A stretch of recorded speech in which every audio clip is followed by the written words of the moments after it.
প্রতিদিন সকালে একটাই চিন্তা, ছেলেকে স্কুলে কী টিফিন দেবো। ছেলে বললো মা আজকে একটু প্যানকেক বানিয়ে দাও। প্যানকেকের জন্যে পেঁয়াজ, লঙ্কা, গাজর একদম ছিঁড়ি করে কুচিয়ে নিয়েছিলাম। তার মধ্যে capsicum, tomato, red bell pepper, yellow bell pepper একটু দিয়ে একটু নুন দিয়ে দিলাম। নুনটা একটু বেশি করেই দিলাম, আর পরে আর নুন দিইনি। নুনটা দিয়ে এবার মধ্যে একটু চিজ দিয়ে দিয়েছিলাম। চিজ দিলে একটু নরম হয়। তারপরে দেখলাম ফ্রিজে একটু টক দই আছে, একটু টক দই দিয়ে দিলাম। টক দই দেওয়ার পর এবার ওটসটাকে একটুখানি গুঁড়িয়ে রেখেছিলাম মিক্সিতে, দিয়ে ওটস গুঁড়োনোটা দিয়ে দিলাম।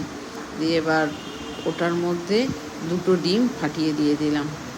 ভালো করে মিক্সড করে নিয়ে